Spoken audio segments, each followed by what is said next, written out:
Hello. I'm back, and this is a very important video.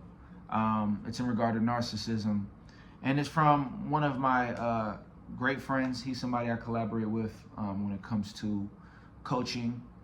He's a fellow life coach, and he asked me, because he doesn't really specialize in the narcissism area like I do, and he wanted to ask me, how can you tell between, a true narcissist versus somebody that might be selfish, right?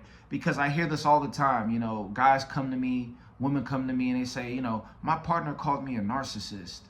Am I a narcissist? And I'm sitting here looking, and I'm like, man, you have the general term or the, of narcissist, where people might be like, you're so narcissistic. Like the story of Narcissist, who was basically a person that fell in love with their reflection. They would look in the water at I think it was at a lake or something, and they'd look in the water and they fell in love with their reflection. And the story goes that they were looking at themselves so much that they ended up falling in the water and drowning because they were in love with their own face so much. And they call people that are conceited, people that are cocky, people that are selfish, narcissists. And it's that's what I knew the word to be when I was young. I didn't know it as a medical term. I didn't know it as this deeper thing, and so people are like, you're narcissistic, whatever. But it's very important we understand the difference, because there's some key differences that I would say from my experience between somebody that you would view as narcissistic versus somebody that you would call medically a narcissist. So one of the main things that we want to first make clear is that narcissism is a mental disorder. It's something that is not something that you just get because you're selfish, or because people might say you like yourself too much. Narcissism is a social. It's really a medical. It's a mental issue when it comes to social interactions with people. It's really boils down to having a lack of self-awareness.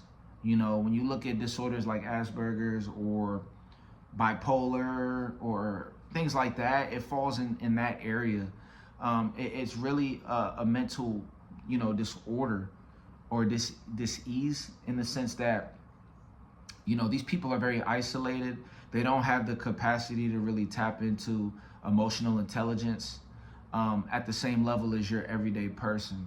So a lot of the issues that narcissists deal with is the fact that it's certain cues that they don't perceive, that other people perceive naturally, that they don't perceive naturally. So a lot of the things that narcissists do is due to them not being aware of what's going on in the social environment. So you might be like, yeah, this person's so selfish, they always talk about themselves. But it's because they don't know that the other person, they're not picking up on those feelings or those cues to say, oh, let me see how they feel. There's a complete lack of awareness there. They really are in a scenario where they're kind of trapped in their own world. And when I use the word trapped, because it's not like they're in their own world by choice. They really can't see the cues of other people. They really can't see other people's perspective outside of their frame. Imagine watching a movie and you're able to see everyone in the movie and how they're moving in their different perspectives. A narcissist is kind of like somebody that's just the character and they're stuck as the character. They don't see how other people feel. They're totally stuck in their own movie as that character. Whereas if you see a movie from the third person perspective, you see how this person feels, that person feels. Now, us as human beings, we're not looking at things necessarily from a movie perspective. You don't know what somebody else is doing right now unless they're next to you. But you can use your emotional intelligence and say, if I say these type of words, they might feel this type of way. Or dang, I might have gotten them upset if I said something this way. Like most people, if they do something that hurts somebody or that bothers somebody, they can check in and say, okay, I can see why that could have irritated them, right? Or they might ask dang, could I have done something better? Narcissists don't have that dialogue in their mind. That doesn't exist. They don't have the capacity to do that, literally, and they have an extremely hard time doing that. It's very hard for them, to the point where it's a mental disorder, because it shouldn't be that difficult for you to try to see things from another person's perspective. We all have stubborn aspects at times where we don't want to see things outside of our perspective. But the difference between a regular person doing that and a narcissist doing that is that for us as people, we have moments where we don't want to do that. With a narcissist, it's always like that. There's no other way to go. You know, a lot of this comes from how they were raised, childhood issues, you know, being in a situation where you always saw things one way, having to serve you. They're very self-serving, and it comes from a place of insecurity because they don't have the capacity to give more or think outside of their own situation. So that's a big, big difference. Whereas somebody that might be selfish, they're making a choice to be selfish, right? If I say like, okay, I hear what you're saying, I hear your perspective, but I don't care. I still see what I see. You could say that's narcissistic. You could say that might seem narcissistic. Okay, you could say it could seem like that, but you know, you say it seems like it, but that doesn't make that person narcissistic because they still have the capacity to see where you're coming from. They're just choosing not to agree with you or choosing not to change. So the difference between a narcissist and a normal person that might be considered selfish or whatever is that they're choosing not to get along. They're choosing not to agree, or they're choosing to do what they want to do. With narcissists, it's not a choice. And you'll be able to tell because they don't even have the awareness that there's even the ability to choose. They just cling to their perspective.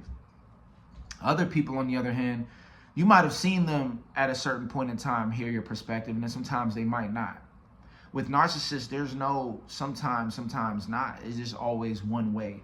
So one of the best ways to tell the difference is that people who aren't narcissistic, they have they're a little bit multiversed in their expressions. They can give you positive, they can give you empathy, they can give you sympathy, they can give you selfishness, they can give you not trying to hear your perspective, right? So they're more versatile. You know, it's a little bit more of a full, well-rounded, or I'm not gonna say well-rounded, just you get a 360 view of the person where you get their good and their bad, right? That's really the difference. So for people who might have a partner that says, oh, you're being narcissistic, you gotta tell them like, look, first of all, if I can see where you're coming from and your perspective, and if I've done that before, I can't be narcissistic because narcissists don't even have the awareness to do that. Number two, you know, if your partner's saying, oh, you're narcissistic and things like that, you know, for you to even be able to hear them out and to look up a video to see, am I narcissistic? For you to even do research on, may I be narcissistic? Like when I was dropping my narcissism videos years ago, I would put them on Facebook and everything. So a lot of my immediate circle saw it. And I remember when I dropped the narcissism videos, man, I had people reaching out to me, messaging me like, hey, bro, am I a narcissist? Like, I'm nervous. Am I narcissistic? And, you know, I would tell them, I'd be like, man, just by you asking that question, you're probably not. Because that takes self-awareness, you know? Now, you might be having selfish behavior. You might be having your own issues and traumas. But if you have the awareness to inspect on if you may be narcissistic, or if you feel bad for doing certain things, or if you're like questioning, you know, these things about yourself, you're probably not narcissistic, because by you just questioning or looking into it or being curious lets you know that there's a level of self-awareness there, or there's a level of guilt that can be felt for what you're doing. Whereas with narcissists, there's no guilt. A lot of the issues with narcissists is a lack of emotional empathy, and it's really a lack of an ability to even connect with their emotions outside of just their own issues. If you can care for other people, if you can feel sad for something you've done, if you can empathize with a situation where other people have been through, and you know, then that shows that you have emotional dexterity. You have the ability to experience a range of emotion, you know, and a range of perspective. But hey, if you're watching this video and you're somebody that's like, man, I don't feel none of those emotions, I don't really feel like sorry for anybody, you know, then you might have narcissism.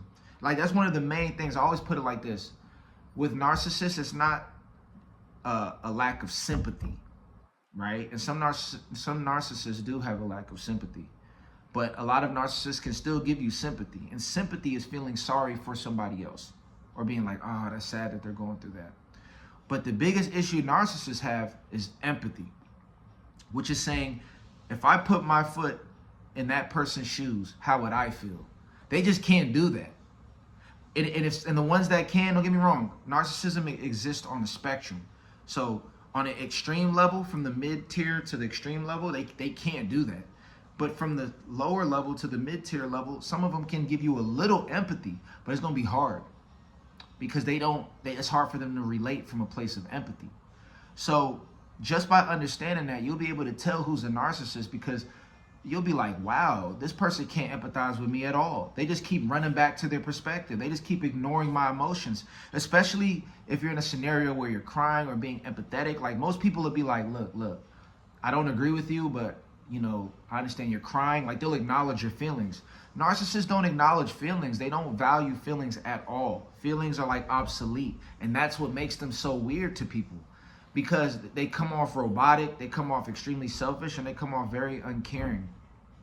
So that is the difference between a narcissist. If you still care, if your person's saying you're a narcissist, but you still care and try to show emotion for them, but you just might not agree with them at all, then they're projecting the wrong words for you, because that's not narcissism. That's just like having a disagreement and seeing things your own way. And it can mirror narcissism at certain points. But here's another thing you got to understand. People with narcissism, they live with narcissism every day. So it's not, and honestly, most narcissists, their narcissism begins to show after, like, at the max, a month to 2 months. It's hard for them to block it for a long time. So if you've been with your partner for years, and then they are starting to become, and now you're saying that you're narcissistic, it's not gonna add up, So I really wanted to make this video just to give people a perspective on narcissism. I'm gonna do more videos on that to really break down the differences, because I've gotten this a lot. I want you guys to understand, be very careful with narcissism and the words that you say, because you can't just go out there calling somebody a narcissist and it doesn't add up. You know what I mean? Because that's dangerous. And you might put a good person in a scenario where they're questioning themselves and they're trying to get checked for narcissism, and it's not properly for them. You know what I mean? So be very careful with that word. And when people throw that word around, you got to tell them, do your research. Send them this video. Don't just go out there and say people are narcissists and you don't even got the data, because most of the people throwing these words around have no scientific basis or deep study in narcissism. A lot of the time they've heard words like gaslighting, and certain things on TikTok or YouTube, and now they're running around trying to diagnose people, with narcissism, and they don't have a background to understand the depths of narcissism. So be very careful with throwing that word around. And I hope this video really helps some of you all to kind of get an idea of the difference. I'll definitely go deeper in this, but I just wanted to do this video since he just told me about it this morning. I said, well, why not tackle it? So with that being said, I appreciate you all listening. Make sure to like and subscribe. And also, the Untethered series breaks down narcissism at one of the most deepest levels. I have it on my Patreon. It's only $50, but it literally not only tells you about narcissism, how to deal with narcissists, and also how to overcome and win in the battle, in the chess game of narcissists. So make sure to go on there, watch that video. It's so worth it. It's so in depth. I took a lot of time to get it done, and I'm telling you, your life will never be the same. If you're dealing with a narcissist now, if you've dealt with one in the past, if you want to know how to make sure to beat them in the game of life moving forward, that video is for you, and it's on my Patreon, patreon.com/5D transformations. Once again, I appreciate you all listening, and we'll talk soon. Peace.